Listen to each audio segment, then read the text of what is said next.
Palapede works here. So today we're going to be going over the Gunyo no Mi, otherwise known as the Glorp fruit, which informally appeared during chapter 966 during the Game Beige's Oh My Family cover story, but it officially appears in chapter 1080. And that's where you get the whole name drop and display of power and all that. The corresponding anime episode to chapter 1080 would be episode 1114. With that being said, there are some slight manga and anime spoilers ahead, so you have been warned. You can't cry to me in the comments because I told you ahead of time. The Glorp fruit does not have a assigned typing just yet. We don't officially know if it's a Logia or a Paramecia just yet. Based on what it does, it being a Zoan is kind of out of the ballpark, but there is no actual official classification of the power as of recording of this video. However, a little later, we're going to go over what I actually think it is. The fruit allows Prince Groose to generate and manipulate clay. And he does this in a few interesting ways. One is that he can make these golems, these clay automatons, of which he seems to be able to control pretty freely without much input, which is a bit like Cracker's devilfruit and less like Doflamingo's, because Doflamingo has always been implied that he's doing some puppetry with his Black Knight technique.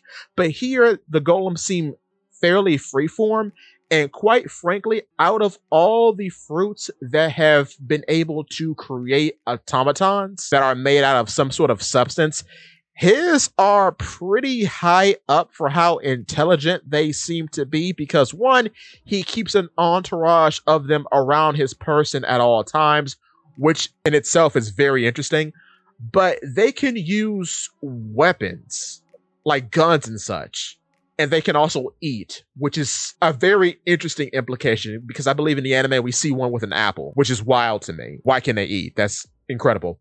But what's also very interesting is that unlike Black Knight or Cracker's Biscuit Soldiers, these guys keep fighting after they've been hurt mortally, so like decapitations and stuff like that, which is very different, because what usually happens is either the automaton will disperse after being mortally wounded, or they'll just keep fighting. They don't regenerate their form back to how it was and continue fighting after the fact. That doesn't happen. Like when Black Knight got its head severed, it just kept fighting without a head. There was no reattachment going on at all. What's also very interesting about the Glorp fruit is that its main power seems to rely in making constructs, as Prince Groose has been able to make a huge morning star out of clay, and he's made a huge spider net out of clay, which reminds me of Doflamingo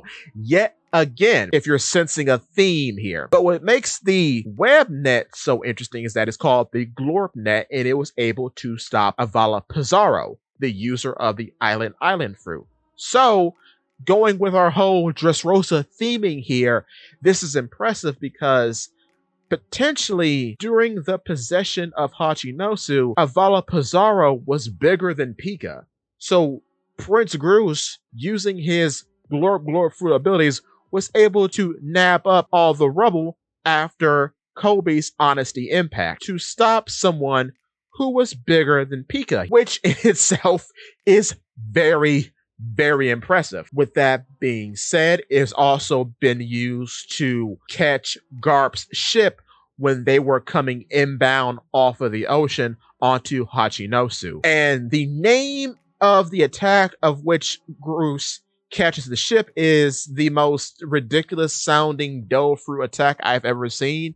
It is called Cumlo Glorpus, which sounds like a Harry Potter spell or something you would hear from like YouTube poop or something like that. It's very funny, which is, I guess, on the topic because it looks like he's generating poop out of his hands. So yeah, that fits. It tracks. On the subject of brown things, I believe this is the third Devilfruit in the series that has the ability to generate a earth element style thing. because so far the rest of the earth generating fruits have been Logias when you're talking about, like, say, crocodiles, sand fruit, or Karibo swamp fruit, mud and sand. Other fruits have been kind of similar, but a little off, like, say, well, the island fruit. It's just possessing earth. Same thing with the stone fruit. You are assimilating stone. You're not generating anything. Josu's fruit's a little different, but it's kind of lame in its presentation, I'm not going to lie, because based on what we've seen of Josu's fruit, it just seems like he's a more powerful version of Mr. One, and the Twinkle fruit, which is the diamond fruit, has no other powers associated with it. So, I mean, that is what it is. But yeah, Groos's Glorp fruit really has been given some very powerful portrayals so far in the series. With that being said, I would also say that it's very interesting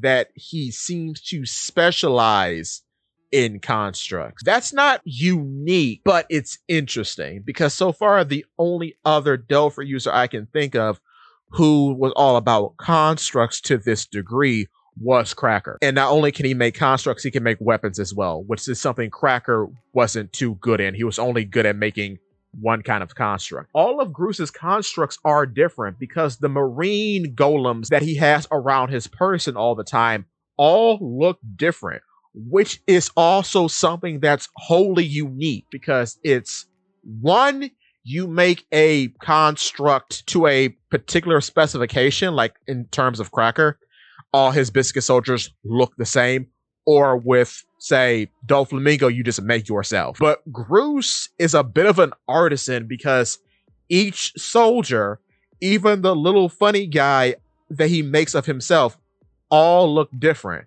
The little funny guy is a chibi version of himself, and then the soldiers all have unique looks, which I find fascinating. Thinking about it now, we haven't really seen that in the series. So, moving on into theory territory, what do I think the typing of this fruit is?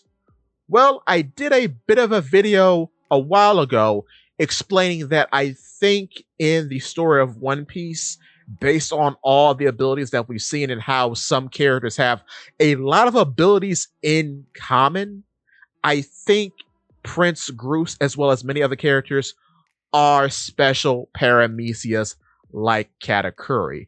Because when you start to break down Katakuri, especially looking at how Luffy fights in Gear 5th, Luffy is taking interesting notes from people he's fought before.